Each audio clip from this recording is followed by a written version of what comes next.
I'm not gonna be shy about this. My sister sucks. She is a horrible self-centered person who thinks she is the main character. She is not only a horrible person, she is a step monster. She married this guy, who is a freaking pushover. 3 years ago. He has 2 children, 10 and 6. My sister constantly complains about them, saying things like the 6-year-old is gross because he sips too loud or has stained clothing. For the love of God. He is 6. That's what a child is supposed to do. And she is so mean to the 10-year-old girl. She acts straight out jealous of her. I've caught her taunting her, that daddy loves my sister more than her. She is horrible. I have straight up called her out, after trying to talk to her like a million times. At Christmas she was saying that I'd be nice to have the kids there, and I said, why? You hate them? This was when everything was almost over and she had been bragging to her friends that her husband had spent more on her than on daughter. A fight ensued. My parents reprimanded me, but my cousins took my side and called her out, noting every moment that they had witnessed her being horrible. Her husband obviously took her side and said that she was a wonderful stepmother and that the kids love her. To which I said that was a lie, as I had consoled them countless times after they were taunted by my sister. They left and we haven't talked since. One day I was running errands and run into my step-nephews who were with their mother. I had never met her. And honestly, she is wonderful. We decided to have some coffee. While the kids were playing, she asked me how her children behaved, etc. I said they were wonderful, and then I just spilled the beans on my sister. How awful she was.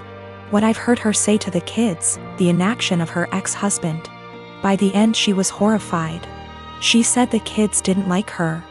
But she always chucked it up to my sister being the new woman in their father's life.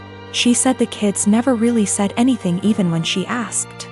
I then told her I was very concerned for the children, as my sister had straight up told the 10-year-old that it would be better if she disappeared from her father's life.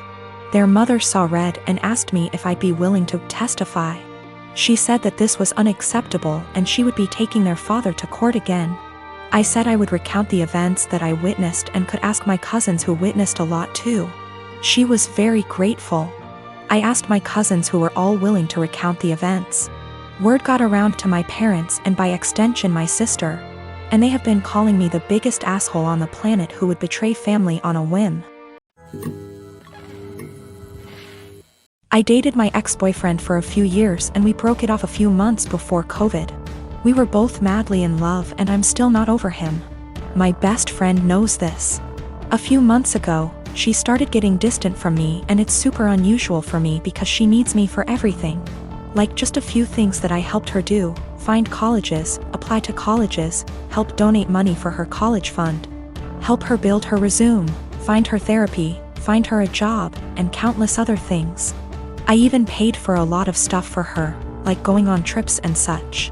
She didn't really do much for me and was somewhat of an emotional support because we'd always talk about her. But then I really didn't mind and didn't care what I did for her. She was my BFF, and you are best friends. They're sisters. Last month, she broke and told me that the reason that she's so distant is because she's quarantining with my ex and they're a thing. Whatever hopes I had of getting back to my ex are squashed because I don't think I can get over him hooking up with my best friend. I'm super heartbroken, and I know that you don't own people, but that doesn't mean that you can't be upset about their betrayal. Yes, dating your best friend's ex that she still loves is a betrayal. She asked me if I was happy for her, because she finally got a good job and a nice boyfriend. That job she has is solely because of me, because I asked an old acquaintance to return a favor by hiring my best friend. He wanted to hire someone else, but I begged him to hire her. I know how people are sometimes hurt, but then they say, "But I'm truly happy for you." I honest to God don't think they mean it, and when I say I'm happy for someone, I want to mean it. I'm not happy for my friend. I just am not. I can't make myself be. I told her as such and told her to stop contacting me. She's now blowing up my emails and DMs because she's so hurt by what I said to her.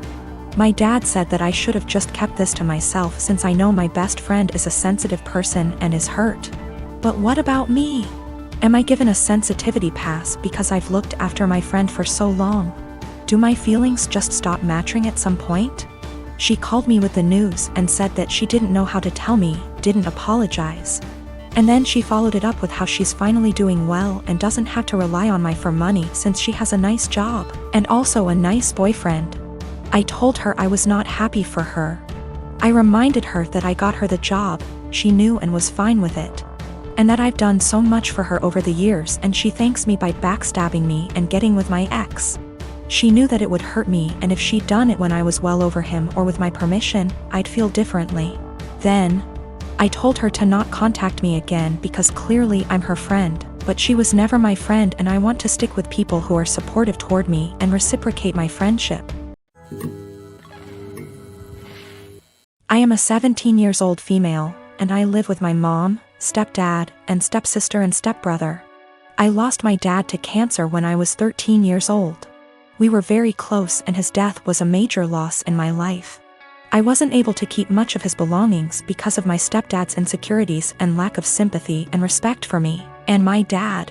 It's sad to say that mom moved on relatively fast. My stepsister and I share a room together. My stepbrother has the bigger room because he's a man, and as a result me and my stepsister are always in conflict. She wants me out during the day as she uses the room as her art studio.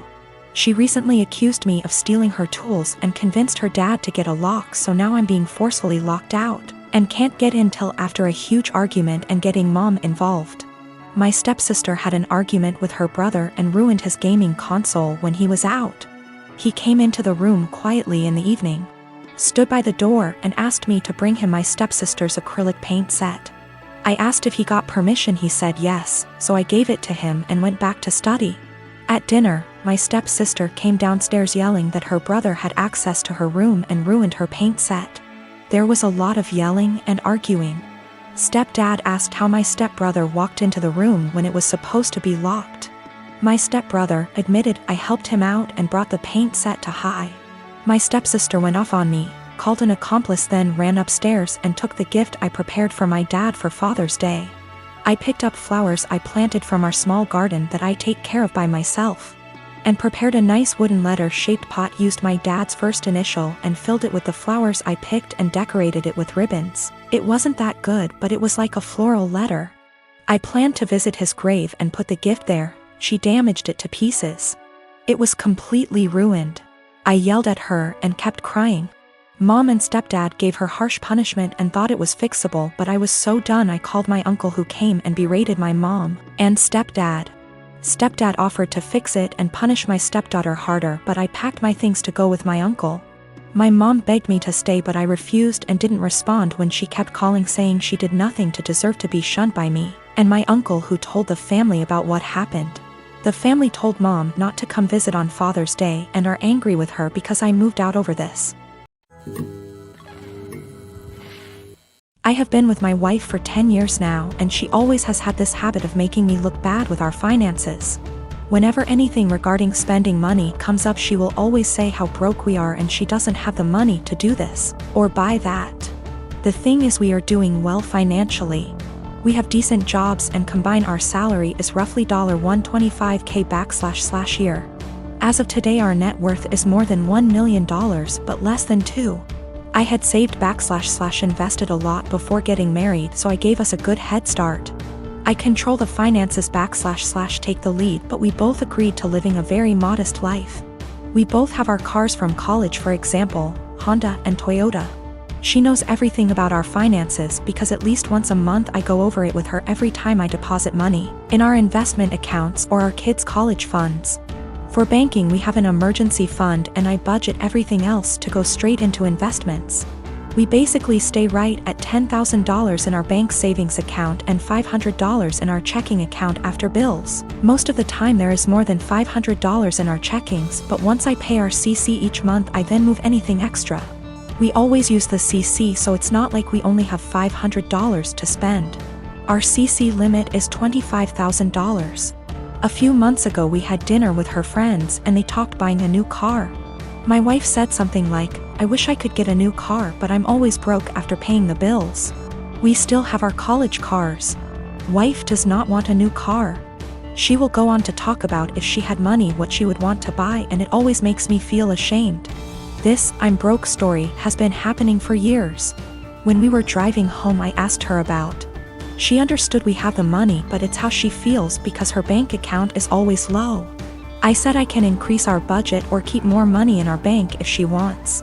Since we are doing well, I'm okay with spending more. She said no and again was happy with our finances. I explained that when she says we are broke, it makes me look bad and I feel ashamed. It's as though I can't provide for the family and / or I am bad with money. She doesn't see it that way. The same conversation has come up numerous times about us being broke. Recently, I reminded her numerous times it makes me feel and look bad in front of friends and family. I told her if she keeps saying stuff like that, I will reveal that we are doing well with money. I gave her a few reminders I'd eventually do this, but she kept going with the "I'm broke" story. At a dinner with her sister and parents, the same "I'm broke" story came up. I piped in and said, "It's weird to hear a millionaire say they are broke." My wife said, "I'm not though." And I quickly say, "We are millionaires and you know that. We go over our finances every month." Well, the "I'm broke" story stopped after that and the night went on as usual. A little later, the same thing happens with her friends and I use the same line. Now my wife is mad at me for using that line and revealing roughly how much money we have. She said it seems like I'm gloating. I say it's better than making me look like I'm running us into the ground financially. I'm pretty open to us spending money and I don't restrict her spending. She has the CC to spend money monthly. Most of the month we have far more than $500 in our checking, but I move anything above to our investments. Once I pay the CC every month, I know I won't have any big expenses then. If I do, we have the CC limit and the $10,000 emergency cash. We live on a really cheap area and had a low cost of living. We never felt RHE need to upgrade until we wanted to start having kids. I didn't have to change our lifestyle much to save a lot. My job is in demand and pays well because nobody wants to live out in my area. So after expenses, I take home a lot more than I would living in a major city. Probably 3 to 4 times more net savings annually if I had to guess. She doesn't want a new car and has told me that multiple times. She doesn't like driving and feels comfortable with her current car. She doesn't know what she wants to do when she retires. I know I'll be golfing, games, and eating edibles most days.